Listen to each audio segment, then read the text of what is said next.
श्री कृष्ण श्री कृष्ण श्री कृष्ण श्री कृष्ण। गुरुर्ब्रह्मा गुरुर्विष्णुः गुरुर्देवो महेश्वरः गुरुः साक्षात् परं ब्रह्म तस्मै श्री गुरवे नमः। तस्मै श्री गुरवे नमः। सच्चिदानन्दरूपाय विश्वोत्पत्त्यादिहेतवे तापत्रयविनाशाय श्रीकृष्णाय वयं नुमः। सर्वत्र गोविन्दनामसङ्कीर्तनं गोविन्द गोविन्द। हरिनारायण हरिनारायण हरिनारायण हरिनारायण हरिनारायण नारायण हरिनारायण हरिनारायण हरिनारायण नारायण हरिनारायण हरिनारायण हरिनारायण नारायण हरिनारायण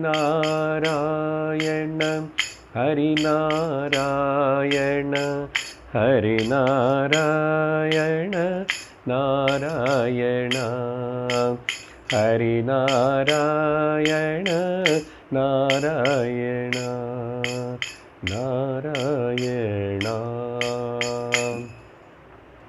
बद्री विशाल भगवान की जय। हरि ओम तत्सत्। శ్రీమద్భాగవత మహాపురాణం 6వ స్కందమునందు భగవంతుడి యొక్క నామ మహిమను చెప్పేటువంటి అజామిలుడు కథను విన్న తర్వాత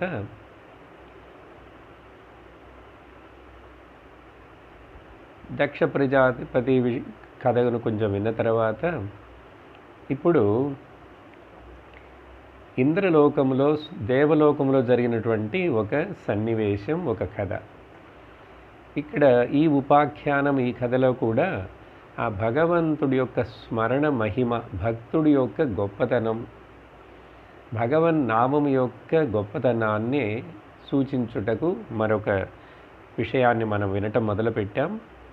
గడిచిన సత్సంగములో ఇంద్రుడు దేవలోకంలో చేసినటువంటి ఒక తప్పు, మనుషుడికి ఎప్పుడైతే దేవుడుగా దేవతలుగా దేవలోకంలో ఉన్నాను, ఈ లోకంలో ఉన్నాను, ఏ లోకంలో ఉన్నా కూడా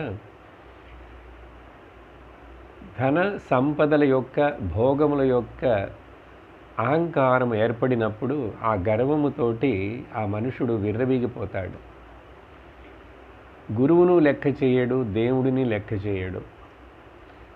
ఇంద్రుడు 100 యజ్ఞములు చేసి ఆ పదవిని సంపాదించుకున్నాడు కష్టపడి. అటువంటి ఇంద్రుడు, ఆ స్వర్గలోకమునకు అధిపతిగా ఉన్నటువంటి వాడు మరలా ఎందుకు తప్పు చేస్తాడు? ఈ కథల వలన మనకు పురాణాల్లో చెప్పేది మనకేమి తెలియజేస్తుందంటే, మనిషి అంతకుముందు ఎంత సాధనలు చేసి ఉన్నా కూడా, లోకములు పుణ్యములు ఇవన్నిటినీ సాధించినా కూడా, పేరు ప్రతిష్టలు సాధించినా కూడా, ఆ మనుషుడి యొక్క మనస్సు జాగ్రత్తగా లేకపోతే, నియమంతో లేకపోతే, నియంత్రణలో లేకపోతే, ఆ సంపదల వలన, భోగముల వలన, పేరు ప్రతిష్టల వలన వచ్చేటువంటి అహంకారము ఆ మనుషుడిని పతనము చేస్తుంది అనేటువంటి విషయాన్ని మనకు తెలియజేస్తాయి. అప్పుడు చూసాము, సభలోకి విచ్చేసినటువంటి ఆ బృహస్పతి గురువును ఇంద్రుడు సన్మానించకుండా, గౌరవించకుండా అవమానించినందువలన ఆ బృహస్పతి గురువు ఆ దేవతలందరినీ వదిలేసి కనుమరుగైపోయాడు. అప్పుడు దేవతలు చాలా నష్టపోయినారు. అసురులు వీళ్ళ మీద దాడులు చేశారు. వాళ్ళ చేతిలో వీళ్ళు ఓడిపోయినారు. అందువలన వీళ్ళందరూ కలిసి ఆ భగవంతుడిని ధ్యానించారు. భగవంతుడిని ధ్యానించి అప్పుడు అక్కడ తెలుసుకున్నారు, త్వష్టుడి యొక్క పుత్రుడైనటువంటి విశ్వరూపుడిని పురోహితుడిగా పెట్టుకోవాలని చెప్పి సలహా ఇవ్వబడినది. ఆ విశ్వరూపుడు వీళ్ళకి అంగీకరించి పురోహితుడిగా వీళ్ళ యొక్క గురువుగా ఉండటానికి అంగీకరించి వచ్చిన తర్వాత ఆ విశ్వరూపుడు ఇంద్రుడికి నారాయణ కవచమును ఉపదేశం చేస్తున్నాడు. ఆ నారాయణ కవచమునే మనము సగము చూసాము. కవచము అంటే రక్షణను కలిగించేటువంటి ఒక కంచుకము. అప్పుడు నారాయణ కవచం అంటే ఒక నారాయణ మంత్రము మాత్రమే, నామము మాత్రమే కవచముగా పనిచేస్తుందా, రక్షణగా ఉంటుందా అంటే కాదు. భగవంతుడి యొక్క ఏ నామమైనా సరే శాస్త్రములు చెప్పబడినటువంటి అవతార నామములు అవిని మనము కవచముగా ఉపయోగించుకోవచ్చు. భగవంతుడి నామము మనకు రక్ష. కాబట్టి ఆ భగవంతుడి యొక్క నామముని శరీరములో మొదట అంగాన్యాసముతోటి కరాన్యాసముతోటి ఆయా భాగములలో ఆ భగవంతుడి యొక్క అనేక నామములను అక్కడక్కడ ప్రతిష్ఠ చేస్తూ ఆవాహనం చేసుకుంటూ మొదట అట్లా ఈ యొక్క నారాయణ కవచమును ధరించుకోవాలని చెప్పారు. ఆ తరువాత భగవంతుడి యొక్క అనేక అవతారములు, ఆయా అవతారములకు ఉన్నటువంటి పేర్లను స్మరిస్తూ, ఓ భగవంతుడా, ఈ రూపములో, ఈ అవతారంలో, ఈ నామముతో ఉన్నటువంటి నువ్వు నన్ను ఈ రకముగా ఈ సమయమునందు ఇటువంటి సిచ్యువేషన్ నుండి నన్ను రక్షించాలని చెప్పి అలా చెప్తూ మనము ఒక 21 వరకు చూశామండి. 21 నామములు భగవంతుడి యొక్క వివిధ అవతారముల నామములు. చివరిగా చూసినటువంటిది ఏమిటంటే ధన్వంతరిర్భగవాన్ పాత్యపద్యాత్ ద్వంద్వాద్భయాద్యాదృషభో నిర్జియతాత్మా యజ్ఞశ్చ లోకాదవతాజ్ఞనాంతాద్ బలోగణాత్ క్రోధవశాదహీంద్రః. ఇది పోయిన సత్సంగంలో చివరిగా మనము విన్నటువంటి శ్లోకము. దీని యందు ఆ ధన్వంతరి అవతారం తీసుకొని వచ్చినటువంటి ఆ భగవంతుడు, నేను నా శరీరమునకు సరిపడని హితము కాని పదార్థములను తిన్నప్పుడు అవి నన్ను బాధించకుండా ఉండేట్లుగా ఆ ధన్వంతరి దేవుడు నన్ను రక్షించుకాక. తర్వాత మనోజయము తోటి అవధూతుడుగా సంచరించి జ్ఞానోపదేశము చేసినటువంటి ఆ ఋషభదేవుడు నన్ను నా జీవితంలో వచ్చేటువంటి సుఖదుఖముల వలన, ద్వంద్వముల వలన వచ్చేటువంటి ఆ భయములను తొలగించి నన్ను రక్షించుగాక. అలాగే యజ్ఞస్వరూపుడని భగవంతుడికి ఒక పేరు యజ్ఞుడు. ఆ యజ్ఞరూపుడుగా పుట్టినటువంటి ఆ పేరు కలిగినటువంటి ఆ శ్రీహరి లోకములో నా మీద ఏవైనా అపవాదములు అలా ప్రజలు లోకులు మాట్లాడినా కూడా అటువంటి వాటి నుంచి నన్ను కాపాడుగాక. అలాగే లోకములో జనులు కొన్నిసార్లు మనల్ని కష్టపెడతారు ఏదో ఒక రూపములో. మనం ఏమి చెడు చేయకపోయినా కూడా వాళ్ళు కష్టపెడతారు. కాబట్టి బలరాముడు పేరుతో ఉన్నటువంటి ఆ అవతారం ఎత్తినటువంటి ఆ భగవంతుడు ఈ జనులు పెట్టే కష్టాల నుంచి నన్ను రక్షించుగాక.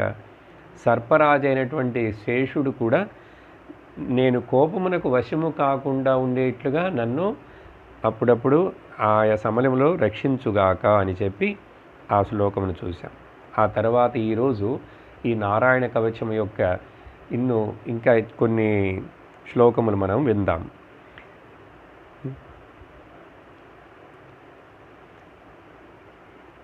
ద్వైపాయనో భగవాన ప్రబోధాత్ బుద్ధస్తు పాఖండ గణాత్ ప్రమాదాత్ కల్కి కలే కాలమలాత్ ప్రపాతు ధర్మావనాయోరు కృతావతారః. వ్యాసుడి రూపములో అవతరించినటువంటి ఆ భగవంతుడు నన్ను అజ్ఞానము నుండి రక్షించుగాక. ఎందుకంటే వ్యాసుల వారు జ్ఞానకళ అవతారము భగవంతుడి యొక్క. అందుకని ఆయన పురాణములను, వేదములను, బ్రహ్మసూత్రములను ఇలా అనేకము మనకు ప్రజలకు అందించి మన అజ్ఞానమును తొలగించుటకు. సో కాబట్టి అటువంటి వ్యాసాయ విష్ణు రూపాయ వ్యాస రూపాయ విష్ణవే నమో వై బ్రహ్మనిధయే వాసిష్ఠాయ నమో నమః.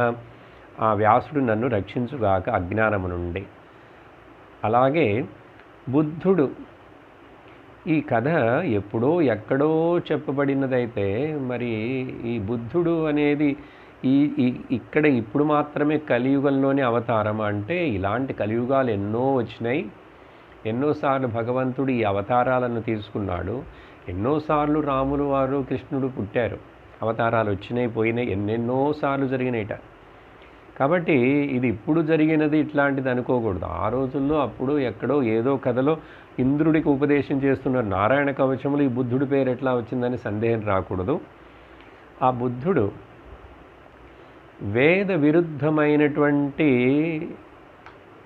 పాఖండ మతముల యొక్క చేతుల్లో నన్ను చిక్కుకోనీయకుండా అటువంటి గణములు, పాఖండ గణములు అంటే ధర్మాచారమును చేయకుండా మైమరిచేట్లు చేసేటువంటి ఆ పాఖండ మతాల నుండి నన్ను రక్షించుగాక బుద్ధుడు అంటున్నారు.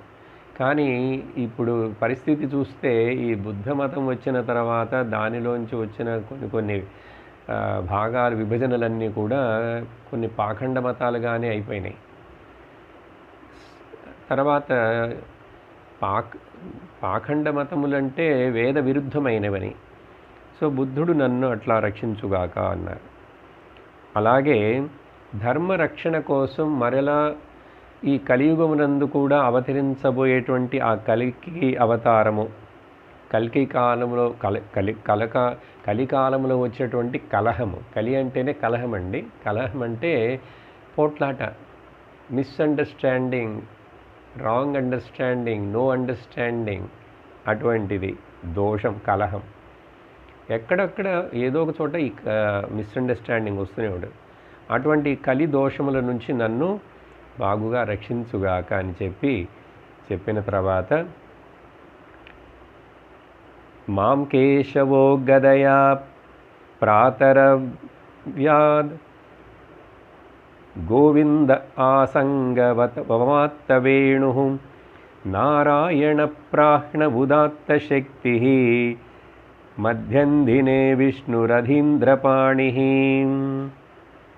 ఇప్పుడు భగవంతుడి యొక్క ఆయుధములను, అటువంటి ఆయుధములను ధరించున్న ఆ భగవంతుడని ఒక్కొక్క ఆయుధము మనల్ని రక్షించాలని చెప్పబడుతున్నది.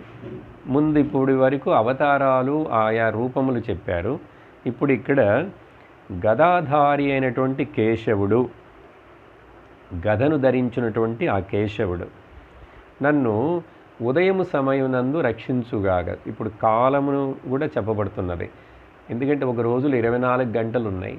అందుకనే 5 కాల పూజ, 3 కాల పూజ, లేక 3 కాల సంధ్యావందనలు ఇలా చెప్పబడినాయి. అందుకని దినములో అనేక సార్లు మనల్ని మనం రక్షించుకోవాల్సి ఉంటుంది. పొద్దున చేసామంటే, పొద్దున మంత్రం చెప్పాం, పూజ చేసామంటే అది రక్షిస్తుంది. మరలా మధ్యాహ్నం చేయాలి, సాయంకాలం చేయాలి, రాత్రి, ఇట్లా. ఇక్కడ ఉదయ సమయంలో నన్ను ఆ భగవంతుడు రక్షించుగాక, గదాధారి. అలాగే వేణువుని ధరించి గోవులను పాలించే ఆ మురళీధరుడు, ఆ గోవిందుడు నన్ను పగలు యొక్క రెండవ భాగం, రెండవ జాము, ఆ రెండవ జాములో నన్ను రక్షించుగాక. అలాగే శక్తి అనే ఆయుధమును ఆయన కలిగి ఉన్నాడు. అటువంటి గొప్ప శక్తి అనే ఆయుధము ధరించున్నటువంటి ఆ నారాయణుడు నన్ను పగటిలో 3వ జాము నందు నన్ను రక్షించుగాక. అలాగే భగవంతుడి యొక్క చక్రము, చేతి అందుగల చక్రము ధరించున్నటువంటి ఆ చక్రపాణి, చక్రధరుడు, హస్తధరుడు విష్ణువు నన్ను మధ్యాహ్న సమయములో రక్షించుగాక. శంఖ, చక్ర, గద, పద్మ అంటాం కదా. ఇంకా పద్మము కంటే కూడా మిగిలిన ఆయుధాలు కూడా చెప్పబడుతున్నాయి. ఇంకా కూడా అష్టమూర్తిగా అనుకుంటే 8 చేతుల్లో ఉన్నటువంటి ఆయుధాలను వర్ణించబడుతున్నాయి. ఆ తరువాత దేవోపరాహ్నే మధువోగ్రధన్వ సాయం త్రిధామా వతు మాధవో మాం దోషే హృషీకేశ ఉదార్ధరాత్రే నిషీధ ఏకో వతు పద్మనాభః. ఆ భగవంతుడి యొక్క శక్తివంతమైనటువంటి ఆ ధనుస్సు ఉంది చూశారా, విల్లు కలిగి ఉన్నటువంటి ఆ మధుసూదనుడు. చూడండి, భగవానుడి యొక్క నామములు కూడా కలిసి కలిసి వస్తున్నాయి, అనేక నామాలు. ఈ పగల యొక్క చివరి భాగమునందు, అంటే సాయంకాలం సంధ్యా సమయం అవుటకు ముందు నన్ను రక్షించుగాక. అలాగే త్రిమూర్తి యగు, త్రిమూర్తులు అన్నీ ఒకటే రూపం అయినటువంటి ఆ మాధవుడు ఎవరైతే లక్ష్మీకి పతిగా ఉన్నాడో అతడు నన్ను సాయంకాలమునందు నన్ను రక్షించుగాక. ఆ తర్వాత రాత్రి ప్రారంభం అయ్యే ముందు, అంటే సాయం సంధ్య ముగించిన వెంటనే ఋషికేశుడు భగవానుడు, ఋషికేశుడనే పేరుతో ఉన్నటువంటి ఋషికాణం ఈశ ఋషికేశ, అంటే ఇంద్రియముల యొక్క అధిపతిగా ఎవరైతే ఉన్నాడో ఆ భగవంతుడు నన్ను రాత్రి మొదలు భాగమునందు రక్షించుగాక. తర్వాత అదేవిధంగా అర్ధరాత్రి వరకు మరియు అర్ధరాత్రి తర్వాత కూడా ఆ పద్మనాభుడు పేరులో ఉన్నటువంటి అద్వితీయుడైనటువంటి ఆ పరమాత్మ నన్ను రక్షించుగాక అని చెప్పిన తర్వాత శ్లోకమునందు శ్రీవత్సధామ పరరాత్ర ఈశః ప్రత్యూష ఈశో శ్రీధరో జనార్దనః దామోదరో వ్యాధనుసంధ్యం ప్రభాతే విశ్వేశ్వరో భగవాన్ కాలమూర్తి. శ్రీవత్సమును వక్షస్థలము మీద ధరించున్నటువంటి ఆ భగవంతుడు నన్ను రాత్రి చివరి సమయము, అంటే అర్ధరాత్రి దాటిన తర్వాత పొద్దున్నే మరలా బ్రహ్మముహూర్తము మొదలవటానికి ముందు ఆ శ్రీవత్సాంకుడైనటువంటి భగవంతుడు నన్ను రక్షించుగాక. అలాగే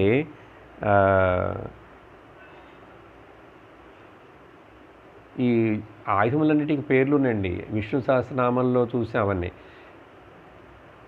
నందకి భగవానుడి యొక్క కత్తి పేరు, కౌమోదకి గద పేరు, సుదర్శన చక్రం. సో నందకి అనే పదునైనటువంటి ఆ కత్తిని ధరించున్నటువంటి జనార్దనుడు, అర్ధయేత ఇది జనార్దన, దుష్టజనులను శిక్షించువాడు, లేక జనులందరి చేత అర్థించబడేవాడు, ప్రార్థించబడేవాడికి పేరు జనార్దనుడు. 2 అర్థాలు ఉన్నాయి. అటువంటి జనార్దనుడు నన్ను ఎప్పుడు వేకుజామున, అంటే నా బ్రహ్మముహూర్తము సమయంలో నన్ను రక్షించుగాక. ఆ తర్వాత దామోదరుడు అని పేరు కలిగినటువంటి దామోదరుడు, అది యశోదమ్మ చిన్నపిల్లవాడైన కృష్ణుడికి నడుముకి తాడు కట్టి బంధించాలని ప్రయత్నించినప్పుడు ఆ పేరు వచ్చినది. ఇక నుంచి దామోదరుడు అని, దామోదర పట్టాభిషేకమని ఆ నామకరణం చేయటానికి బ్రహ్మదేవుడు కూడా సంతోషించి చేశాడు. దామోదరుడు ఎప్పుడంటే మరలా 2 సంధ్య సమయములు మొదలయ్యేటప్పుడు, అంటే ప్రభాత సమయం మొదలవుతున్నది, రాత్రి సమయం బ్రహ్మముహూర్తం కూడా ముగించబోయే సమయంలో 2 సంధ్యల సమయంలో, అలాగే ఈ కాలమూర్తి రూపంలో ఉన్నటువంటి ఈ జగన్నాథుడు నన్ను తెల్లవారిన తర్వాత మరలా పగలు మొదలైన సమయంలో రక్షించుగాక. చూడండి, ఒక్కొక్క భగవంతుడి యొక్క నామముని ఒక్కొక్క సమయమునకు ఎక్కడా కూడా మధ్యలో ఖాళీ లేకుండా చెప్పారు. ఇదేదో పొద్దున్నే ఒకసారి చదివేసేసి అర్థం తెలియకుండా మెకానికల్గా అలా అని నారాయణ కవచం అయిపోయింది చెప్పేసాను అనుకోకూడదు. ఆ సమయములలో, ఆయా పరిస్థితులలో, ఆయా దేశముల యందు దేశకాల పరిస్థితులలో మనకు ఆ భగవంతుడు సర్వదా జ్ఞాపకం వస్తూ ఉండాలి. ఆ తర్వాత చక్రం, ఇప్పటి వరకు మనం 36 విషయాలను చూసామండి. నా యొక్క లెక్కలో 36. చక్రం యుగాంత నలతిగ్మనేమి భ్రమత్సమంతాద్ భగవత్ ప్రయుక్తం దంధగ్దిదం దగ్ధ్య రిసైన్యమాశు కక్షం యథావాత సఖో హుతాశః. ఆ తర్వాత అత్యద్భుతమైనటువంటి శక్తి కలిగినటువంటి ఆ సుదర్శన చక్రమును ధరించినటువంటి ఆ సుదర్శనం ఏమి చేయాలంటే, ఈ శ్లోకం మొత్తం ఆ సుదర్శనం కోసమే. ఆ భగవంతుడు సుదర్శన చక్రమును ధరించుండి అది వచ్చి ప్రళయాగ్నిలాగా, కాలచక్రమే అది. ఆ దానిలోంచి వచ్చేటువంటి ఆ వెలుతురు, ఆ నిప్పులు రవ్వలు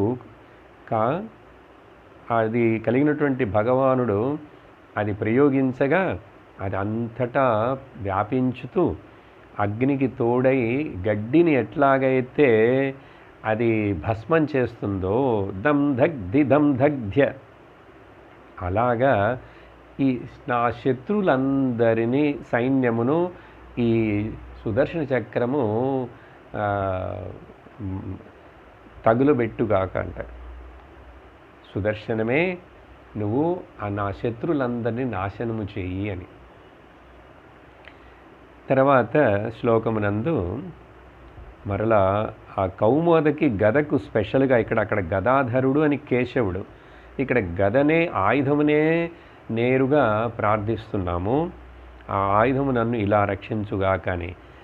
గదేశ నిస్పర్శన విస్ఫులింగే నిష్పింఢ్య జితప్రియాసి కూష్మాండవయ్యాయ వైనాయక యక్ష రక్షోభూత గ్రహాం చూర్ణయ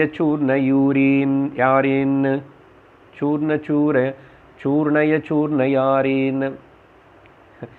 ఓ గద కౌమోదకి, నీ నుండి ఆ ప్రజ్వరిల్లేటువంటి ఆ నిప్పు కణములు లాంటి శక్తులు, పిడుగులులాగా అంత శక్తివంతమైనవి నీ నుండి వచ్చేటువంటి ఆ నిప్పు కణములు. నీకు పరాజయమైనటువంటిదే తెలియదు. కాబట్టి నువ్వేం చేస్తావు, నువ్వు విష్ణువుకి చాలా ప్రియమైన దానివి. నీవు మాకు ఈ శత్రువులు ఎవరు, కూష్మాండులు, వినాయకులు, భూతములు, గ్రహములంటే ప్రేతములలో ఇంకొక రకమైనటువంటి వెరైటీకి గ్రహములు. అలాగే యక్షులు, రాక్షసులు, వీళ్ళందరినీ నువ్వు పిండి చేసేయి. నిష్పిండ్య చూర్ణం చేయమని, పొడి చేసేసేయి అని ప్రార్థించటం. త్వం యాతుధాన ప్రమద ప్రేత మాతృ పిశాచ విప్రగ్రహ ఘోర దృష్టీన్ ధరేంద్ర విద్రావయ కృష్ణపూరితః భీమస్వరోరేర్హృదయాని కంపయన్.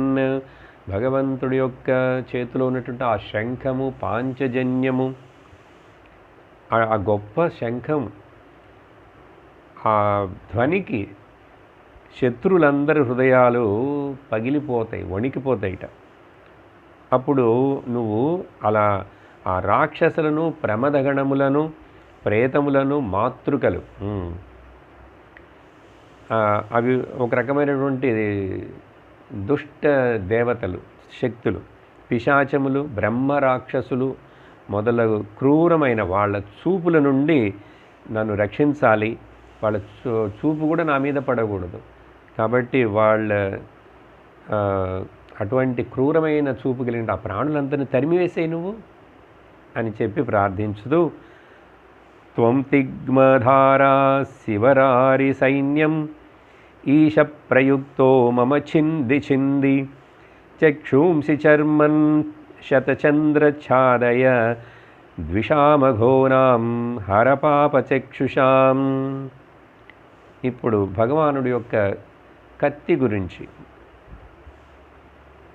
అతీవ శక్తి కలిగినటువంటి ఆ కత్తి, నువ్వు నా శత్రు సైన్యములందరిని కూడా ఛేదించేసేయి. ఓకే, అలాగే ఈ శ్లోకమునందు కత్తి ఉంటే ఒక చేతిలో ఇంకొక చేతిలో డాలు పట్టుకుంటాం కదా. ఈ డాలుగిట 100 చక్రములు, 100 చక్రాకారపు బుడిపెలు ఉన్నాయిట ఆ డాలు మీద భగవంతుడి యొక్క చేతిలో. నువ్వేం చేస్తావంటే ఇంత పాప చూపులు, దిష్టి పడేట్లుగా, క్రోధముగా చూసేటువంటి ఆ పాపులైనటువంటి వాళ్ళ దృష్టి ఉంది, వాళ్ళ కళ్ళను కప్పివేసి వాళ్ళకి చూపు లేకుండా చేసేయి అని చెప్పి ప్రార్థించడం. ఎన్నో భయం గ్రహేభ్యో భూత్ కేతుభ్యో రుభ్య ఏవ చ సరీసృపేభ్యో దంష్ట్రిభ్యః భూతేభ్యో హోంభ్య ఏవ వా సర్వాణ్యేతాని భగవన్. 27 వరకు చూసి ఇక్కడ ఈ గ్రహములు లేక తోకచుక్కలు, మనుషులు, ఈ తర్వాత నేల మీద ప్రాకే జంతువులు, కోరలు ఉన్నటువంటి క్రూరమైన మృగాలు, మరలా ప్రేతములు, పంచభూతాలు కానీ, లోకంలో పాపము చేసేటువంటి వాళ్ళు, పాపులైనటువంటి ప్రాణులు, వీళ్ళందరి వలన కలిగే భయాన్ని తొలగించాలి. క్రూర మృగములు ముఖ్యంగా వాటన్నిటి వలన, లేక విష జంతువులు, విషయమైనటువంటి కోరలు కలిగినటువంటి వీటన్నిటి గురించి నాకు రక్షణ కలగాలి అని చెప్పి అక్కడ ఒక కంక్లూషన్గా ఒక శ్లోకం చెప్తున్నారు. కంక్లూషన్ అంటే ఇంకా నారాయణ సూక్తం నారాయణ కవచం అవ్వలేదు, కానీ మధ్యలో సర్వాణ్యేతాని భగవన్ నామరూపాస్త్ర కీర్తనాత్ ప్రయాంతు సంశయం సద్యః ఏన శ్రేయ ప్రదీపకాః. కాబట్టి ఈ నామములు, భగవంతుడి యొక్క నామములు, ఆయన యొక్క ఆయుధములను ఇలా కీర్తించుట వలన వెంటనే వాళ్ళకి శ్రద్ధతోటి, భక్తితోటి ఎవరైతే కీర్తిస్తారో, స్మరిస్తారో వాళ్ళకి అన్ని భయాలు వెంటనే తొలగిపోతాయి. కాబట్టి మాకు మంచి మార్గములో, ధర్మ మార్గములో ప్రయాణించుటకు వచ్చే అడ్డంకులన్నీ నాశనమై తొలగిపోగుగాక అని చెప్పి, ఆ తర్వాత ఇప్పుడు భగవానుడి యొక్క వాహనముల దగ్గరికి వస్తున్నాం. వాహనము, ఆయన యొక్క నిత్య సూర్యులు అంటే పార్షదులు, భగవానుడు సన్నిహితముగా ఉండేటువంటి ఆ పరమ భక్తులు, భాగవతలు. గరుడో భగవాన్ స్తోభశ్చందోమయ ప్రభు రక్షత్వ శేషకృచ్ఛ్రేభ్యో విశ్వస్కేన స్వనామభిః. ఇక్కడ మొదట గరుడన్ భగవంతుడి యొక్క వాహనమైనటువంటి ఆ గరుడ భగవానుడే అంటాం. ఆయన వేదస్వరూపుడు, భగవంతుడికి ఆ రూపంలో ఉండి సేవ చేస్తున్నాడు. గరుడు యొక్క 2 రెక్కలు బృహద్రథంతరం అనేటువంటి 2 రకములైనటువంటి మీటర్స్ గానమును చక్కగా చేస్తూ భగవంతుడిని ఎప్పుడైతే ఆ గరుడు మోస్తున్నాడో వెంటనే ఆ సామవేద పారాయణాలు మొదలవుతాయిట. అలా చక్కగా స్తుతించబడుతుంటాడు. అటువంటి ఆ గరుడ భగవానుడు మమ్మల్ని అన్ని కష్టముల నుండి గట్టెంకించి మమ్మల్ని కాపాడుగాక. ఆ తర్వాత విశ్వస్కేనుడు అంటే అంతటా తన కిరణములను వ్యాపింపజేసి సూర్యుని రూపంలోనున్న శ్రీహరి.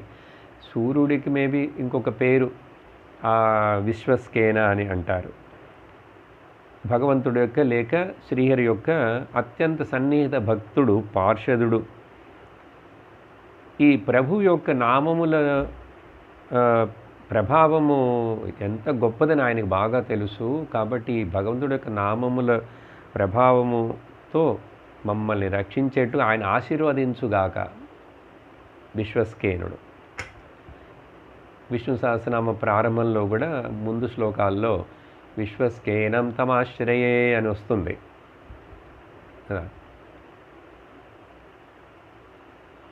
ఆ తర్వాత ఈ రకముగా ఇంకా 3 శ్లోకములలో ఈ నారాయణ కవచం ముగిస్తున్నదండి.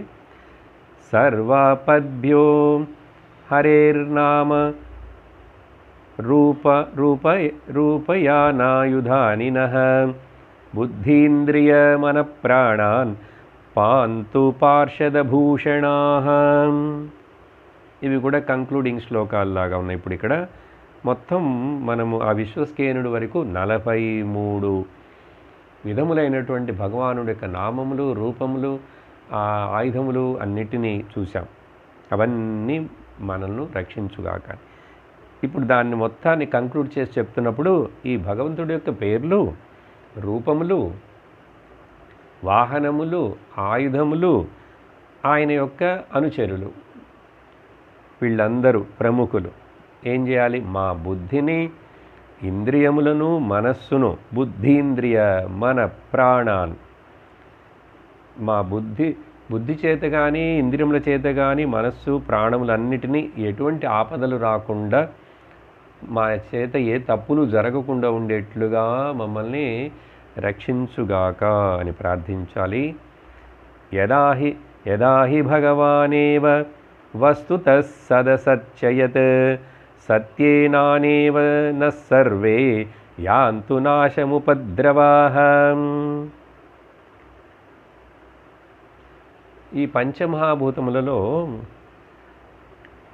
రూపము ఉన్నటువంటివి పృథ్వీ, జలము, అగ్ని. రూపం లేనివి వాయువు, ఆకాశము.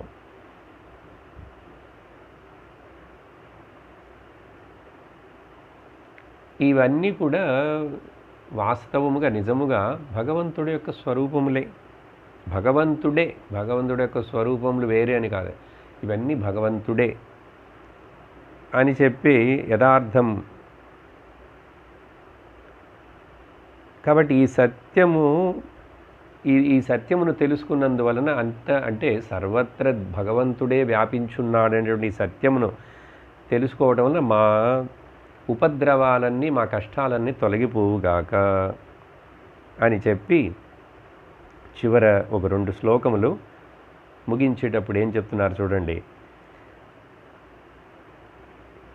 యదైకాత్మానుభావానాం వికల్పరహిత స్వయం భూషణాయుధలింగాఖ్య ధత్తే శక్తి స్వమాయయా తేనైవ సత్యమానేన సర్వజ్ఞో భగవాన్ హరిః పాతు సర్వైస్వరూపైః సర్వదా సర్వత్ర సర్వగః. చూడండి, ఆ సర్వజ్ఞుడైనటువంటి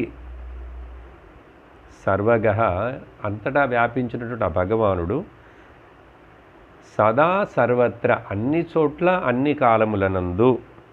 ఎవరు ఆ పరమాత్ముడు? ఇక్కడ కొంచెం అద్వైత, ఆయన నిర్గుణ నిరాకార తత్వము వర్ణించబడుతున్నది. అద్వయ ఆత్మ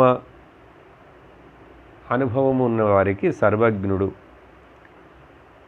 ఆ సర్వజ్ఞుడైనటువంటి శ్రీహరి నిజముగా ఆయన యందు ఏ భేదము లేదు. ఈ భేదాలు కనపడేవన్నీ కూడా మనస్సు వలన ఏర్పడేటువంటి కల్పనలు మాత్రమే. అవి భేదములు లేవు. అన్నీ నామరూపాలు భేదాలుగా కనపడుతున్నా కూడా అది వాస్తవమునకు అది ఒకే బ్రహ్మ సత్యమే. కానీ మాయ అనేటువంటి ఆభరణం, మాయచే ఏం చేస్తాం? ఈ ఆయుధాలు, ఆకారములు, నామాలన్నీ కూడా ఆయనని ఆవరించున్నట్లుగా కప్పివేసినట్లుగా అనిపిస్తున్నది. కానీ శక్తులన్నీ ఆయన యందే ఉన్నాయి. పరమాత్ముడిని ఏది కూడా కప్పివేయలేదు, కనుమరుగు చేయలేదు. ఇది ఒక తత్వ విషయం అండి. ఇప్పుడు ఉదాహరణకి మట్టి కణములు, ధూళి భూమిని కప్పివేసింది అంటే ఎలా ఉంటుంది? ధూళి, మట్టి భూమిని కప్పివేయగలదా? కప్పివేయలేదు. భూమియే మట్టియే భూమి కదా. అప్పుడు ఎట్లా మట్టి కప్పివేస్తుందని చెప్తాం? అలాగే మరొక ఉదాహరణ, అలలు, సముద్రంలో చూసేటువంటి నీళ్ల మీద అలలు, ఆ నీళ్లను కప్పివేయగలవా? అలలు నీళ్లను ఎట్లా కప్పివేస్తాయి? ఎందుకంటే అలలే నీళ్ళే కాబట్టి, నీళ్ళే అలలుగా కనపడింది కాబట్టి. అలాంటిది ఈ సత్యం, ఈ మాట.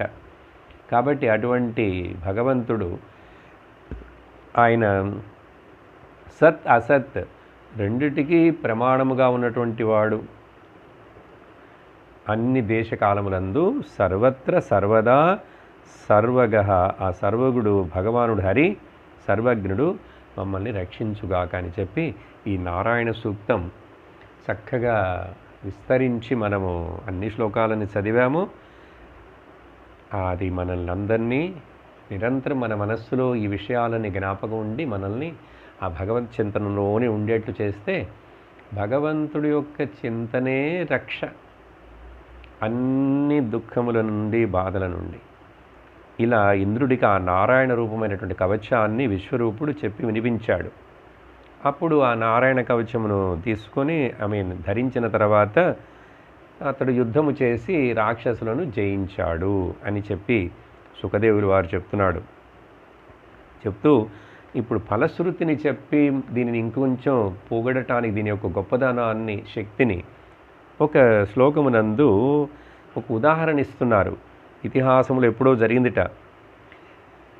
ఈ నారాయణ కవచమును ధరించున్నటువంటి వాడికి ఎప్పుడైనా ఎక్కడైనా భయం లేదన్నారు కదా.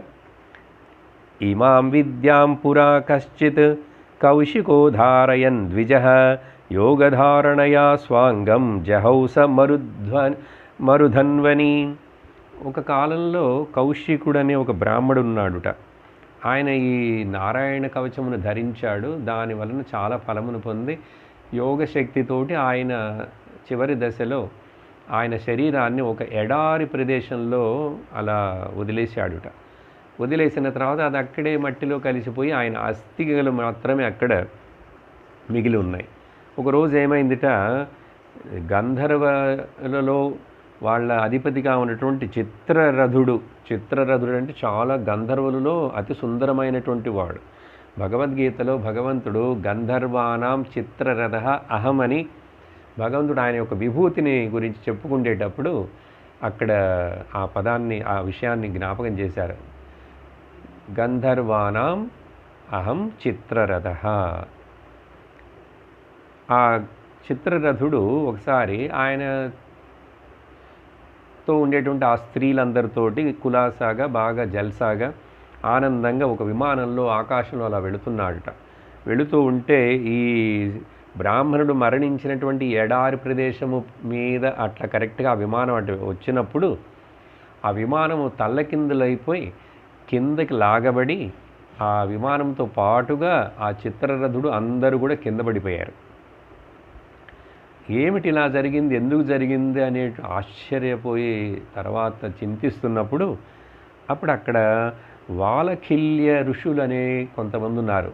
వాళ్ళు ఈ బొట్టనవేలంత సైజులోనే ఉంటారండి. వాళ్ళ సంఖ్య 60,000 మంది.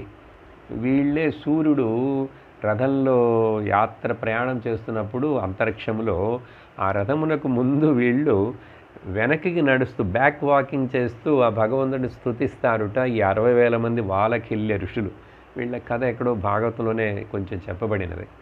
ఆ వాలఖిల్యులు వచ్చి ఏమి జరిగింది, ఎందుకంటే ఇలా చెప్పినప్పుడు ఆ అస్థికలు, దాని యొక్క శక్తి ఆయన ధరించినటువంటి ఆ నారాయణ కవచం యొక్క శక్తి ఇలా మిమ్మల్ని లాగేసింది.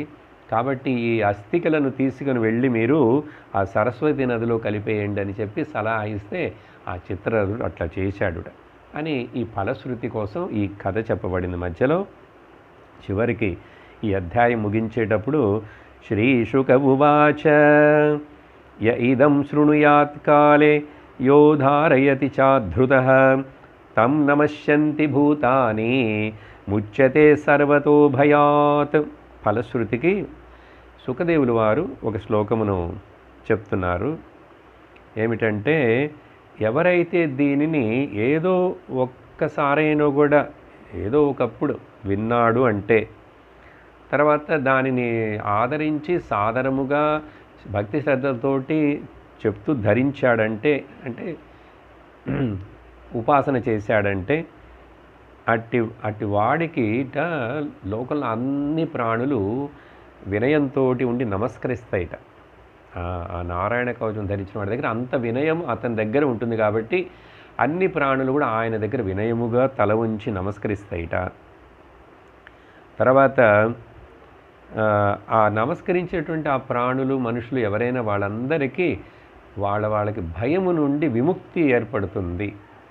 కాబట్టి మనము చదివామో చదవలేదో ఆ నారాయణ కవచమును చదువుతున్న వాళ్ళు, ధరించిన వాళ్ళు, ఆ కథని చెప్పిన వాళ్ళు, ఆ భక్తుల సాంగత్యము మనకు సన్నిధిలోకి మనం వెళ్ళామంటే కూడా మనకు ఆ భయము, అనేక రకాలైనటువంటి భయములు తొలగిపోతాయి. వాళ్ళు ఏమి చెప్పక్కర్లేదు, చెయ్యక్కర్లేదు, కానీ వాళ్ళ దగ్గర ఆ నారాయణ కవచం యొక్క శక్తి అంతగా ఉంటుంది అని చెప్పి ఈ ఇంద్రుడు విశ్వరూపుడు వలన ఇటువంటి చక్కటి నారాయణ కవచమును పొందాడు అని చెప్పారు. చెప్పి అథ నవమోऽధ్యాయః శ్రీశుక ఉవాచ. ఆ తర్వాత ఏమైనది? తస్యాసన్ విశ్వరూపస్య శిరాంసి త్రీణి భారత. ఓ పరీక్షిత్ రాజా, ఈ విశ్వరూపుడున్నాడే ఇతడికి 3 తలలు. అంటే అర్థం బయట బ్రహ్మదేవుడిలాగా అట్లా కనపడతాడని కాదు అర్థం. 3 రకాలైనటువంటి తలలంటే ఇతడు గనక అగ్నిలో ఆహుతి చేశాడు అంటే ఏదైనా సమర్పిస్తూ అది 3 రకాల వాళ్ళకి అది పోయి చెందుతుందిట. ఒకటి సోమపీఠం సురాపీఠం అన్నాదమితి శృశ్రుమాం, ఇలా అని 3. ఒక తలట సోమరసమును అంటే దేవతలకు ఆహుతి వెళ్ళేట్లుగాను, రెండవ తల మధ్యము అంటే ఆ అసురులకు కూడా భాగం వెళుతుందిట, మూడవది దానితో ఆహారంను తినేవాడంటే సాధారణ మనుషులైనటువంటి వాళ్ళకు కూడా ఇది అర్పించబడుతుంది. కాబట్టి ఆ విశ్వరూపుడికి 3 తలలు ఉన్నట్లుగా ఉండే అని చెప్పి మనం సుశ్రుమ ఇట్లా విన్నాము, చెప్పబడినది. కాబట్టి అప్పుడు ఏమైందిట, ఆయన దేవతల కోసమని యజ్ఞము చేస్తుంటే ఆ యజ్ఞములో వేసినటువంటి ఆహుతులు రాక్షసులకు కూడా ఆవిర్భాగం రహస్యముగా సమర్పిస్తున్నాడుట. ఎందుకు మరి ఇట్లా చేస్తామని వచ్చి రహస్యముగా సమర్పించచ్చా? ఎందుకంటే ఇతడు పుట్టినది దితి వంశములో అయినా కూడా ఆ దితి వంశములో వాళ్ళందరూ కూడా వీళ్ళ తల్లి వంశమును చెందిన రాక్షసులైనా కూడా ఆమె మీద వారి మీద ఉండేటువంటి ప్రేమ వలన దానికి వశమై ఆ భాగం ఆహుతి వేసినప్పుడు ఆ రాక్షసులు కూడా అసురులు కూడా వెళ్ళిపోతుందిట. ఎప్పుడైతే ఇట్లా జరుగుతున్నదని ఇంద్రుడు గమనించాడు, ఇంద్రుడు ఎట్లాగో గమనించాడు, తెలుసుకుంటే ఇంద్రుడు భయపడిపోయాడు. అదేంటి, మనం ఇతన్ని తీసుకొచ్చి మనకు మంచి చేస్తాడని పిలుచుకొచ్చి మనం యజ్ఞం యాగం చేసి మనకు శక్తి వచ్చేట్టు చేయమంటే అసురులకు కూడా శక్తి కలిగేట్లుగా ఇతడు ఏదో చేస్తున్నాడే అని చెప్పి భయపడ్డాడు. కోపం వచ్చింది. ఆ కోపంలో ముందు వెనుక ఆలోచించకుండా ఆ విశ్వరూపుడు యొక్క తలని నరికేశాడండి. వినాలి ఇక్కడ. ఇట్లా ఎందుకు వెంటనే కోపం వస్తుంది? ఇంద్రుడికి కూడా కోపం వస్తుంది, ఇంద్రుడికి కూడా భయం కలుగుతుంది, ఇంద్రుడికి కూడా వ్యామోహం కలుగుతుంది. చూడండి, అహల్య మీద వ్యామోహం కలిగింది కదా, దానికి మళ్ళీ ఒక శాపాన్ని తీసుకున్నాడు కదా. కాబట్టి ఇప్పుడు ఇక్కడ ఏమి మనం గుర్తించాలి? నారాయణ కవచమును ధరించిన తర్వాత ఈ పని చేశాడు చూడండి. నారాయణ కవచమును విని నేర్చుకున్న తర్వాత అతడు ఈ విశ్వరూపుడిని కోపం వచ్చి ఆయన తలనే నరికేశాడు. ఎంత పాపమో తెలుసా? ఓకే, ఆ 3 తలలు 3 రకాలంటే ఆయన యొక్క భావనలు, ఆ 3 నాలుకలు 3 రకంగా ఆహారం వెళ్తుందన్నాము కదా, ఆహుతి. అవి 3 పెట్టెలుగా 3 రకాలైనటువంటి పక్షులుగా మారి అవి అలా ఎగిరిపోయినాయట. కానీ ఇప్పుడు ఏమైనది? బ్రహ్మహత్యామంజలినా జగ్రాహ యదపీశ్వర సంవత్సరాంతే తదఘం భూతానాం సవిశుద్ధయే భూమ్యం బుద్రుమయోషిత్ భ్యశ్చస్తుర్ధా వ్యభజద్ధరి. ఈశ్వరుడైనా కూడా ఈ బ్రహ్మహత్య, ఈశ్వరుడంటే మరి ఇక్కడ చెప్తున్నారు యద్ ఈశ్వరహపి, ఈ విష్ణువు యొక్క రూపమేగా ఇంద్రుడు అన్నా కూడా. ఇంద్రుడు విష్ణువు యొక్క అంశమే. కాబట్టి ఈ బ్రహ్మహత్య పాపమును ఆయన మొదల్లో చేతుల్లోకి తీసుకున్నాడుట. దోషిళ్లలో తీసుకుంటాడు. కానీ 1 సంవత్సరం దాన్ని అట్లాగే పట్టుకున్నాడుట. ఈశ్వరుడైనా కూడా, శక్తి ఉన్నా కూడా ఎంతకాలం ఆ బ్రహ్మహత్యా పాపమును పట్టుకోగలడు, మోయగలడు? కాబట్టి ఏం చేశాడు? ఆ బ్రహ్మహత్య పాపం తప్పలేదు ఈయనకి. ఆ తరువాత తన పాపమును ఏం చేశాడుట? సంవత్సరం తర్వాత 4 భాగాలుగా ఆ పాపమును విభజించి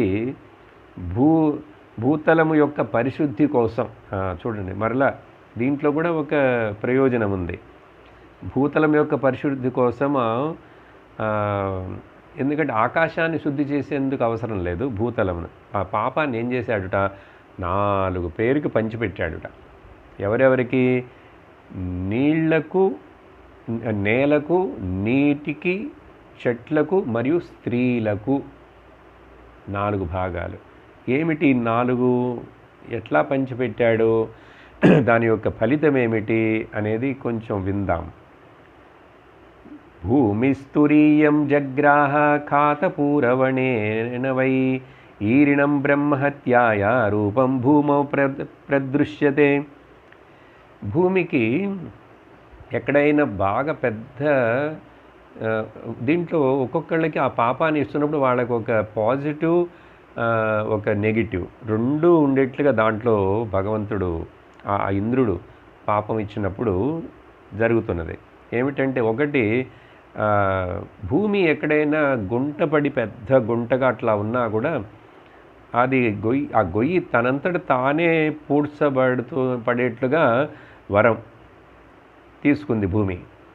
అదే సమయంలో పాపం ఎట్లా మరి 4వ భాగం పాపముని స్వీకరించిందే. ఆ పాపం ఏంటంటే భూమి మీద ఎక్కడెక్కడైతే చవిటి నేలలు ఉంటాయో అదంతా కూడా ఆ బ్రహ్మహత్య యొక్క ఇంద్రుడు ఇచ్చినటువంటి పాపాన్ని స్వీకరించింది. చవిటి నేల. అందుకని ఆ చవిటి నేలలు ఏమి పండవు, ఏమి పెరగు, ఏమి చెయ్యలేం. అలాగే చెట్లకు ఇచ్చాడన్నారు కదా. చెట్లకు ఇచ్చినప్పుడు ఏమైందిట? వరం ఏమిటంటే, చెట్టు కొమ్మ ఎక్కడైనా తెగిపోతే మనం కట్ చేసామంటే, పడిపోయి విరిగిపోయినా మరలా చిగురు వేస్తుంది. చూడండి, చిగురిస్తుంది ఆ కొమ్మ, మరలా చిగురుస్తుంది. ఇది వరం. కానీ అదే సమయంలో దానికి పాపం ఇచ్చాడా? ఆ కొమ్మని నరికినప్పుడు అక్కడ బంక వచ్చి తయారై నిలుచుంటుంది. అది పాపముట. మనందరం చూస్తాం చిన్న వయసులో వేప చెట్టుకి, వీటి తుమ్మ చెట్లకి, అப்புறம் చింత చెట్లకి, ముఖ్యంగా వేప చెట్లు, తుమ్మ చెట్లు అట్లా కట్ చేసి పెట్టామంటే అక్కడ ఇంత బంక వస్తుంది, గమ్. అది చిన్నప్పుడు టెంకాయ చెప్పులు వేసి మనం ఉపయోగపడితేవాళ్ళం కదా. అది ఆ బ్రహ్మహత్య వలన కలిగినటువంటి పాపముట ఆ చెట్ల యందు. ఇవన్నీ లాజిక్గా, సైంటిఫిక్గా ఎట్లాగని అడగకూడదండి. దీనికి సైంటిఫిక్గా ప్రూవ్ చేసి చెప్పం. శాస్త్రంలో ఉన్నది ఏదో దానికి సంబంధించిన విషయం. అలాగే మూడవది వచ్చి స్త్రీలకు ఇచ్చాడు. అంటే స్త్రీలకు వరం ఏమిటంటే వాళ్ళకి అధికముగా కామమును కలిగేట్లుగా స్త్రీలకు వరమునిచ్చాడు. కానీ పాప రూపంలో వాళ్లకు ప్రతి నెల నెల బహిష్టులయ్యేట్లుగా ఆ పీరియడ్స్ అనేవి వచ్చేట్లుగా ఆ దోషమేట ఆ స్త్రీలలో రజస్వల అనే పేరుతో రజోగుణంతో అది జరుగుతుంది. ఇప్పుడు ఇది కూడా సైంటిఫిక్ అని ఇట్లా ఆలోచించలేం. అదేదో ప్రకృతిలో ఉన్నటువంటి ఒక విషయాన్ని అది తెలియచేస్తుంది. అది ఏమిటి, మంచిదా చెడుదా, ఇటువంటి లాజిక్గా సైంటిఫిక్గా వీటిని చింతించకుండా అది శాస్త్రంలో చెప్పబడినది అంటే ఓకే పురాణాలలో అది ఎక్కడో ఏదో ఒక రూపంలో అది ఒక ఎఫెక్ట్ ఈ ప్రకృతిలో అది ఒక నియతి ఏదో అది అక్కడ కనిపిస్తుంది. నాలుగవది నీళ్లకు జలమునకు ఇచ్చాడు. జలములోకి వరం ఏమిటంటే ఈ బావులు మొదలైనటువంటి వాటి యందు నీళ్లు చూడండి వాటంతట అవటే ఊరుతూనే ఉంటాయి. జలము బాగా ఊరుతుంటుంది, అది వరం. కానీ పాపం ఏమిటంటే ఆ జలములో వచ్చేటువంటి ఆ నురుగు బుడగలు ఈ రూపంలో కనపడేదంతా పాపముట. అందుకనిట నీళ్లు తాగేటప్పుడు ఆ నీళ్ళల్లో పైన బుడగలు ఉంటే ఈ విషయం తెలిసిన వాళ్ళు కొంచెం సంప్రదాయాలు ఏం చేస్తారంటే ఆ బుడగలని ఊదేసి అట్లా అవి బుడగలు పోయేంత వరకు లేదా పక్కకి తొలగించో తాగుతారట. కాబట్టి మనం తాగే సాఫ్ట్ డ్రింకులు అన్నిట్లో ఆ బుడగలు ఉంటుంటాయండి గ్యాస్ వలన. అందుకని సాఫ్ట్ డ్రింకులు వీలైనంత వరకు తాగకూడదు. సరే, ఈ గ్యాస్ సోడాలు అన్నిట్లో బుడగలు వస్తాయి కదా. ఇలా ఈ పాపము 4 విధములుగా ఇక్కడ విభజించి ఇవ్వబడినదని చెప్పి ఆ తర్వాత ఏమైందిట, ఎప్పుడైతే విశ్వరూపుడి యొక్క తలని నరికేశాడు ఇంద్రుడని తెలిసిందో త్వష్ట వాళ్ళ నాన్నకి చాలా కోపం వచ్చింది. అప్పుడు ఏం చేశాడంటే వెంటనే ఆ ఇంద్రుడిని సంహరించేందుకు ఇంద్ర సంహారకుడిని ఒక యజ్ఞములో నుంచి ఆవాహనం పన్ని దానిలోంచి సృష్టిస్తామని మంత్రం చదివాడండి. ఇంద్రుడిని వెంటనే ఆ శత్రువుని హతమార్చేట్లుగా అని చెప్పి మంత్రం. కానీ ఆ దక్షిణాగ్నిలో ఆ మంత్రమును ఉచ్చరించేటప్పుడు అక్కడ చెప్పేటప్పుడు ఒక చిన్న మిస్టేక్, స్వరంలో మార్పు వచ్చిందిటండి. దానివల్ల ఏంటంటే ఇంద్రుని సంహరించేబడేవాడు అని అర్థమైపోయింది. చూడండి, సంస్కృతం అందుకనే వేద మంత్రములను మన ఇష్టం వచ్చినట్లుగా పఠనం చేయకూడదు. స్వరము కొంచెం తప్పిందంటే విపరీతమైన ఫలితాలు వస్తాయి. మనం ఏ ఫలమును ఆశించకుండా నిష్కామంగా చేస్తే ఆ దోషం రాదు.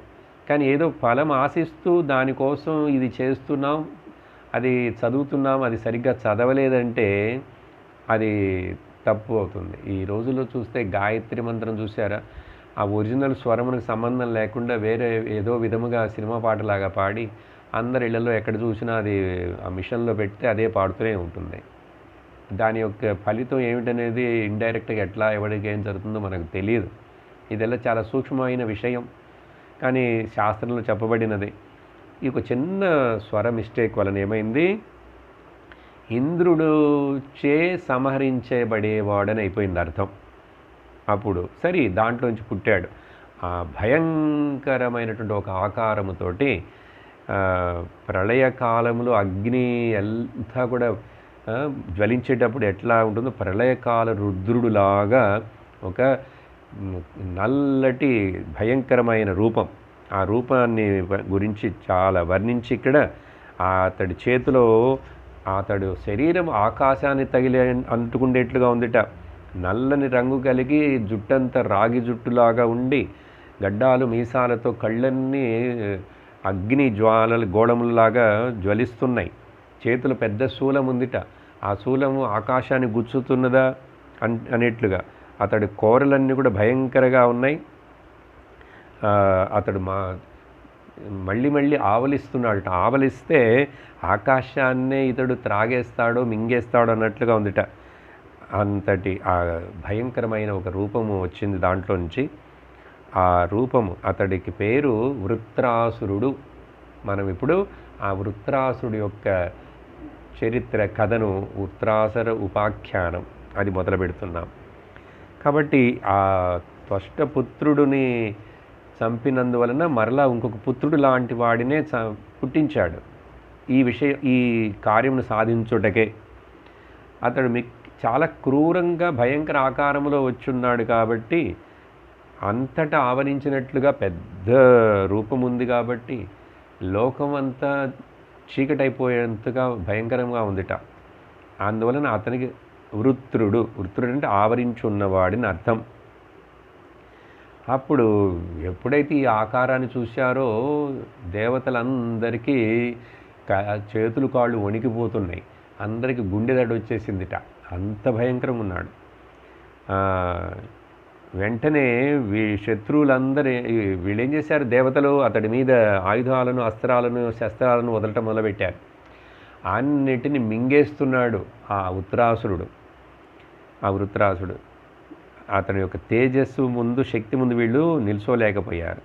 అప్పుడు ఏం చేశారు, ఇంకా వీళ్ళకి ఏమీ గతి లేక పరిగెట్టి పారిపోతున్నారు అందరూ దేవతలు ఒక పక్కనికి వచ్చేసి వీళ్ళందరూ కలిసి ఆత్మస్వరూపుడు సర్వజ్ఞుడైనటువంటి ఆ శ్రీమన్నారాయణ భగవానుడిని, ఎందుకంటే ఇప్పుడే కదా నారాయణ కవచం గురించి నేర్చుకున్నాడు కాబట్టి ఇటువంటి ఆపదలు ఇంకా మరెవరు రక్షిస్తారు, అందుకని ఏకాగ్రమైన చిత్తంతో దేవతలందరూ కూడా ఒక చోట చేరి నిలబడి ప్రార్థిస్తున్నారు. చాలా శ్లోకాలు చెప్పబడుతున్నాయి. వీళ్ళకి ఆ భయంలో శ్లోకాలుగా చెప్పడానికి కూడా నోట్లో రావటం లేదుట. అన్నీ పద్యములు రాకుండా గద్యం రూపంలోనే ఏంటేంటేంటో మాట్లాడేస్తున్నారు, చెప్తున్నారు గద్య రూపంలోనే. ఇక్కడి నుంచి కొన్ని శ్లోకాలన్నీ కూడా గద్య రూపంలో, అవి సమము లేకుండా అసమముగా ఉంటాయి. కాబట్టి ఇట్లా మొదట కొంచెం శ్లోకాలు మాత్రం భగవంతుడిని, ఆయనకు గొప్పదనాన్ని పొగుడుతూ స్తుతి చేస్తున్నారు. మొదట భగవంతుడి యొక్క ఆత్మతత్వం, స్వరూపం గురించి, బ్రహ్మదేవుడు పద్మము నుండి పుట్టినటువంటిది, తర్వాత ఎవరైతే మమ్మల్ని రక్షించాలని చెప్పి ఆ భగవంతుడిని ఇట్లా అనేక రకాలైనటువంటి శ్లోకాలు చెబుతూ భగవంతుని ప్రార్థిస్తున్నారు.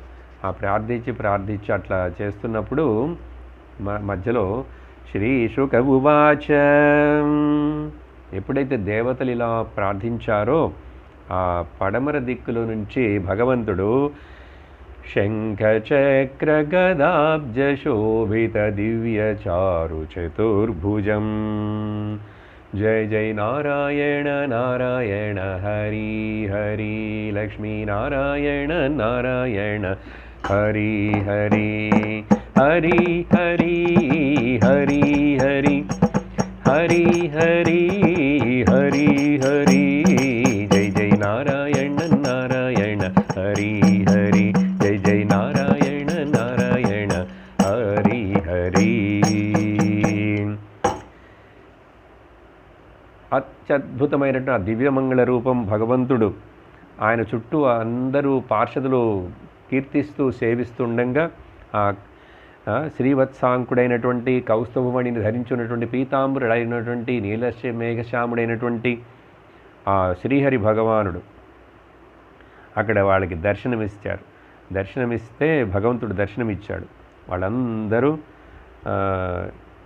అందరూ సాష్టాంగంగా నమస్కారం చేసి ఆ భగవంతుడి యొక్క రూపమునకు లేచి నిల్చొని వింటున్నారు. వెంటనే మరలా భగవంతుడు ప్రత్యక్షమైన తర్వాత మరలా దేవావూచుహు, మొదట భగవంతుడిని సాక్షాత్కరించుకోవడం కోసం ఒక ప్రార్థన చేశారు, మరలా ఇప్పుడు మళ్ళీ ఇంకొక ప్రార్థన చేస్తున్నారు. ఈ ప్రార్థనలో ఒక చోట మాత్రం కేవలం నామములు మాత్రమే, అది మాత్రం చదువుతాను. ఇది కూడా గద్య రూపంలో ఉన్నదే. ఓం నమస్తేస్తు భగవన్ నారాయణ వాసుదేవ ఆదిపురుష మహాపురుష మహానుభావ పరమమంగళ పరమకల్యాణ పరమకారుణిక కేవల జగదాధార లోకైకనాథ సర్వేశ్వర లక్ష్మీనాథ పరమహంస పరివ్రాజకైః పరమేణాత్మయోగ సమాధినా పరిభావిత పరిస్ఫుట పారమహంస్య ధర్మేణోద్ఘాటిత తమః కపాటద్వారా చిత్తే అపావృత ఆత్మలోకే స్వయముపలబ్ధ నిజ సుఖానుభావో భవాన్. చూడండి, గాలి తీసుకోవడానికి కూడా చోటు లేనంత ఒక పెద్ద గద్దె రూపంలో భగవంతుడిని, అన్ని నామాలు చూశారా దీంట్లో, అనేక నామాలతో భగవానుని ఓ నారాయణ భగవానుడా నీకు నమస్కారము. ఎవరు నువ్వు? వాసుదేవ పురుషోత్తమ జగత్కారణమైనటువంటి చైతన్యము నువ్వే. నీ మహిమ చాలా గొప్పది, పరమ మంగళమును కలిగించేటువంటి నీ రూపము భక్తులకు గొప్ప కళ్యాణమునిచ్చును ఓ అద్వయ కరుణామయ. ఇట్లా భగవంతుణ్ణి ఆత్మసాక్షాత్కారము నందు తనంతట తానుగా ప్రకటనమయ్యేటువంటి ఓ బ్రహ్మానంద రూపుడ. చివర్లో ఏం చెప్పారంటే ఆత్మలోకే స్వయం ఉపలబ్ధ నిజ సుఖానుభావ. ఈ పదం చాలా ముఖ్యం. చివరికి మనము సగుణ సాకార బ్రహ్మ, నిర్గుణ నిరాకారం, ఆ తర్వాత స్వరూప జ్ఞానం, పరమాత్మ జీవాత్మ ఒకటని తెలుసుకున్న తర్వాత ఇక్కడ ద్వైతం ఏమీ లేదని తెలుసుకున్న తర్వాత వచ్చేటువంటి ఆ సబ్జెక్ట్ అండ్ ఆబ్జెక్ట్ ఒకటైనప్పుడు వచ్చే ఆనందం, అది బ్రహ్మానందం, అది ప్రకటనమవుతుంది. అలాగా స్వయం ఉపలబ్ధ నిజ సుఖ అనుభవ. నిజ సుఖం ఏమిటి అంటే మన స్వరూప సుఖమే నిజమైన సుఖం ఈ లోకములో, అది తెలుసుకోవాలి. కాబట్టి అటువంటి ఓ భగవానుడ నమస్కారం చెప్పి ఆత్మస్థుతిని చేయటమే ఈశ్వరుని యొక్క స్థుతి అంటున్నారు ఇంకొక శ్లోకంలో. కాబట్టి దేవతలందరూ కూడా ఇక్కడ మేమందరం అజ్ఞానులం అని చెప్పుకుంటున్నట్లుగా ప్రార్థన చేస్తున్నారు. ఇదంతా మన కోసం. దేవతలు కూడా అజ్ఞానులే, ఎందుకంటే జ్ఞానం ఉన్నటువంటి వాళ్ళు ఇప్పుడు భగవంతుడు ఇక్కడ చెప్పబోతున్నాడు, విందాం. సరి వీళ్ళు ఆ తర్వాత ఇట్లా అనేక శ్లోకాలను, చాలా శ్లోకాలు ఉన్నాయండి, నేను అన్నిటినీ చెప్పడం లేదు, అనేక విధములుగా భగవంతుని మరలా స్తుతించారు. ఆ తర్వాత వీళ్ళందరూ ఇట్లా ప్రార్థించిన తర్వాత ఓ పరీక్షిత్ మహారాజా, ఆ భగవంతుడు వాళ్ళని విని ఆ స్తుతిని విని ప్రసన్నుడై సంతోషించి వాళ్ళ మీద కరుణతోటి శ్రీ భగవానువాచ,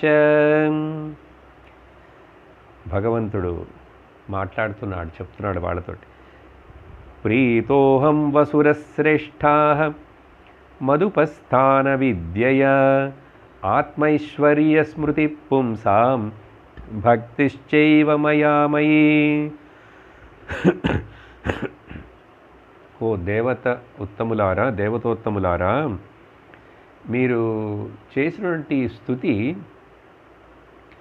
చాలా తత్వజ్ఞానముతోటి కూడి ఉన్నది, చాలా చక్కటి స్తుతి చేశారు అని పొగుడుతున్నాడు భగవంతుడు. ఎందుకంటే ఆ భగవంతుడిని చూడంగానే వాళ్ళకి అలా జ్ఞానముతో కూడినటువంటి, తత్వముతో కూడినటువంటి ఆ మాటలు పెకిలించి బయటికి వచ్చినాయి.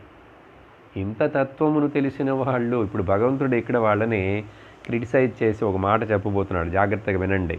ఏమంటున్నాడంటే భగవంతుడు, సరే మీరు చేసిన స్తుతి చాలా బాగుంది, ఇటువంటి స్తుతిని చేస్తున్నారంటే ఆత్మజ్ఞానం వస్తుందో లేదో కానీ నా మీద భక్తి కలుగుతుంది విన్న వాళ్ళకి. చూశారు ఇప్పుడు ఆ ముందు నేను చదివింది వింటుంటే ఎట్లా ఉంది, మళ్ళీ చదువుదాం అనిపిస్తుంది కదా, అనిపించిందా లేదా? ఓం నమస్తే, ఓకే, ఓం నమస్తేస్తు భగవన్నారాయణ వాసుదేవ ఆదిపురుష మహాపురుష మహానుభావ పరమమంగళ పరమకళ్యాణ పరమకారుణిక కేవల జగదాధార లోకైకనాథ సర్వేశ్వర లక్ష్మీనాథ పరమహంస పరివ్రాజకై పరమేణాత్మన యోగ సమాధిన. బాగుంది కదా? అట్లా విన్న వాళ్ళకి చాలా గద్య రూపంలో కూడా కొన్ని వింటుంటే చాలా బాగుంటాయి, ఒళ్ళు గగురు పొడుస్తుంది, వాళ్ళకి భక్తి వస్తుంది. కానీ ఏంటో తెలుసా లోపం, భక్తి కలుగుతుంది. అప్పుడు వాళ్ళకి నా మీద స్లోగా ఈశ్వర భావము స్మృతి కలుగుతుంది, ఉండవచ్చు. కానీ ఇక్కడ చూడు ఏమిటంటే, కిం దురాపం మయి ప్రీతే తదాపి విబుధర్షభాః మయి ఏకాంతమతిః నాణ్యత్ మత్తో నాణ్యత్ మత్తో వాంఛతి తత్వవిత్. చాలా ముఖ్యమైన భగవంతుడి యొక్క మాటలు ఏంటంటున్నారంటే, మీరు చేసిన ప్రేయర్ చాలా బాగుంది, కానీ నేను ప్రసన్నుడైనాను. అప్పుడు కానీ ఏంటి చెప్పనా, మీలో భక్తి లేదు. ఇప్పుడు ఏదో ఆపద వచ్చింది కాబట్టి కష్టంలో వచ్చి నన్ను ఇట్లా ప్రార్థించారు, కానీ మీకు నిజమైన భక్తి లేదు. మరి ప్రసన్నుడైనాను, సంతోషపడ్డానంటున్నాను. సంతోషపడతాను, కానీ వినండి, ఎందుకంటే నా మీద నిజమైనటువంటి అనన్య భక్తి ఉన్నటువంటి వాడు, నా యందు అనన్యమైనటువంటి నువ్వు తప్ప భక్తి తత్వము, అనన్య భక్తి గల వాళ్ళు తత్వవేత్తలు, వాళ్ళు భక్తి ఉంది, జ్ఞానం ఉంది, వాళ్ళు నా దగ్గర నుండి దేనిని ఆశించరు. మన తల మీద వెలక్కాయ పడినట్లుంది కదా కొబ్బరికాయ.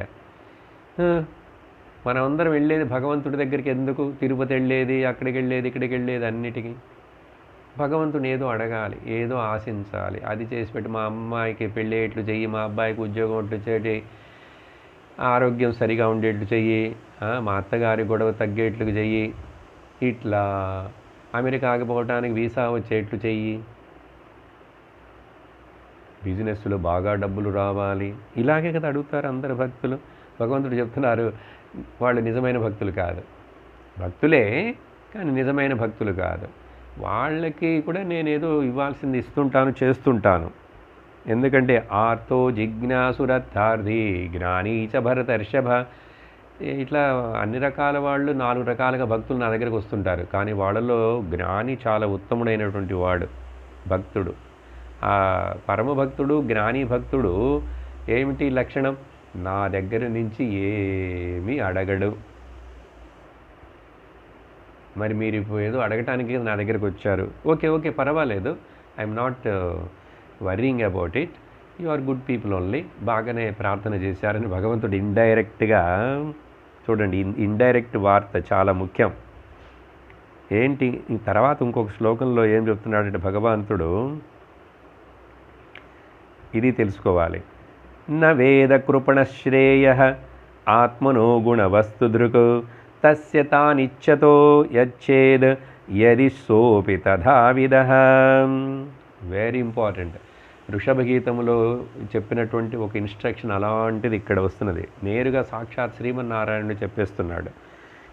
ఈ త్రిగుణములతో కూడినటువంటి ఈ జగత్తులో, ఈ మాయా త్రిగుణాత్మిక నామరూప జగత్తును, ఇది సత్యం, ఇది నిజమని ఎవరైతే అనుకుంటున్నాడో, అనుకుంటే ఆ వ్యక్తి వాడు సహజముగా సంసార ఆసక్తుడై ఉంటాడు. సంసార ఆసక్తి అంటే ఏమిటో తెలుసా? కొంచెం వ్యంగ్యముగా చెప్పాలంటే, ఎవరైతే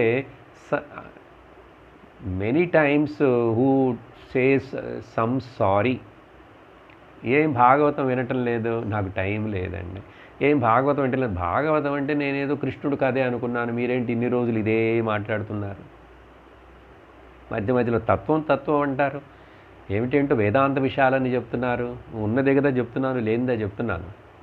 ఇట్లా తర్వాత సత్సంగానికి ఇప్పుడే ఏం తొందర అయింది, జుట్టు నెరిసిందా, ముసలివాళ్ళైనారా ఏంటి, అదంతా తర్వాత ఎవరికో తాతలకి అమ్మమ్మలకి.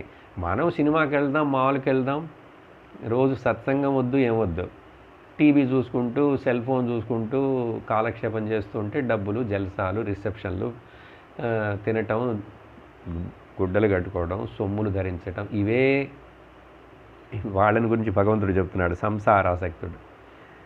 ఇంకొక జోకే చెప్తారు మా Swamiji, who holds some sari is called సంసారి.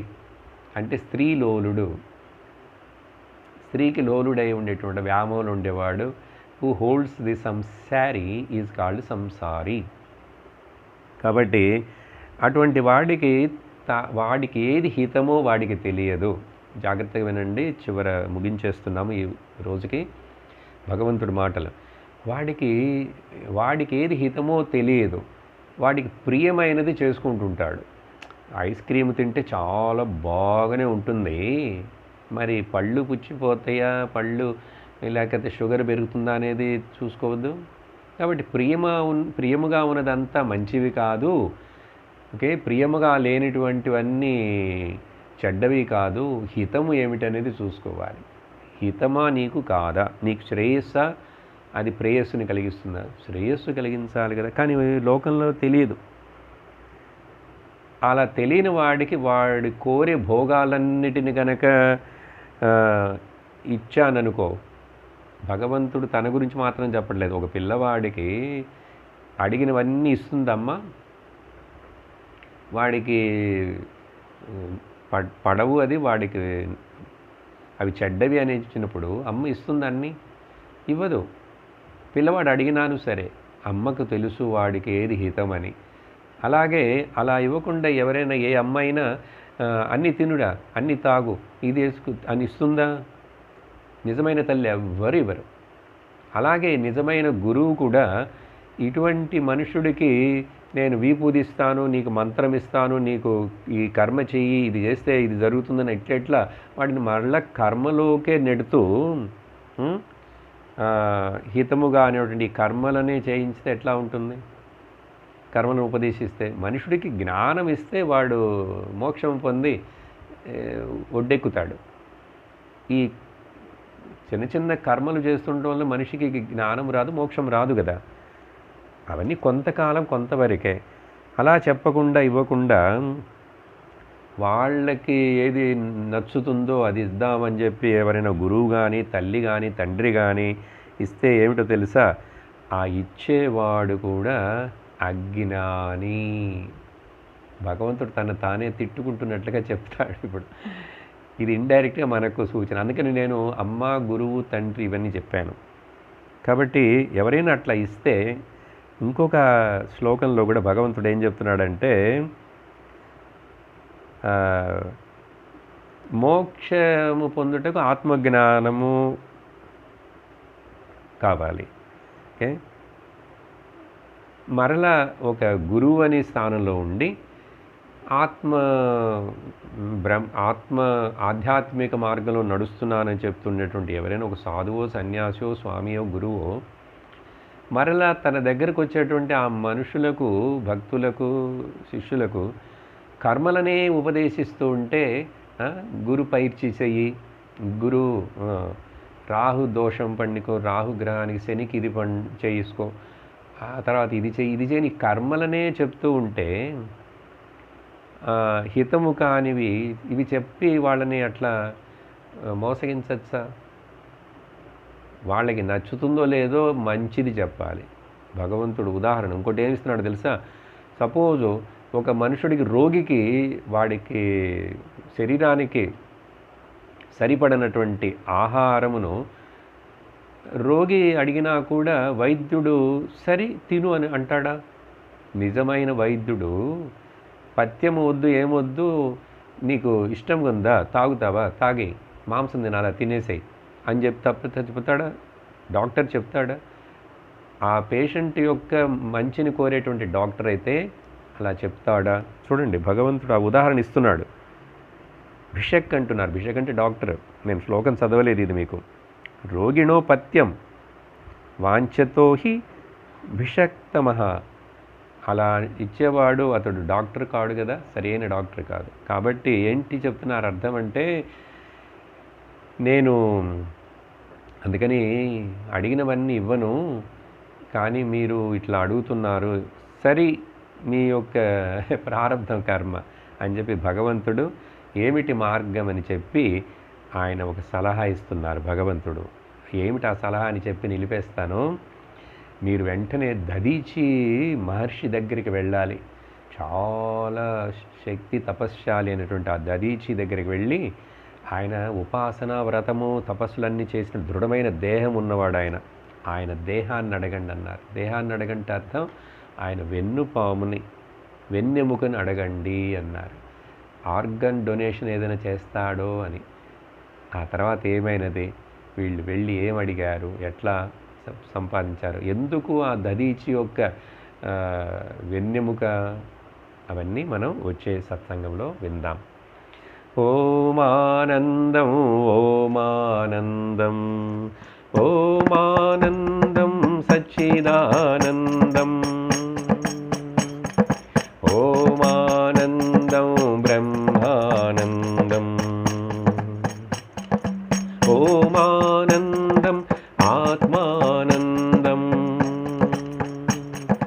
ఓమానందం కృష్ణానందం ఓం ఆనందం అమృతానందం. ఓం నమః శివాయ ఓం నమః శివాయ ఓం నమః శివాయ ఓం నమః శివాయ ఓం నమః శివాయ ఓం నమః శివాయ. సర్వత్ర గోవిందనామ సంకీర్తనం గోవింద గోవింద. ఓం లోకాః సమస్తాః సుఖినో భవంతు లోకాః సమస్తాః సుఖినో భవంతు లోకాః సమస్తాః సుఖినో భవంతు. ఓం శాంతి శాంతి శాంతి. హరి ఓం. శ్రీ గురుభ్యో నమః. హరి ఓం. హరి ఓం తత్సత్.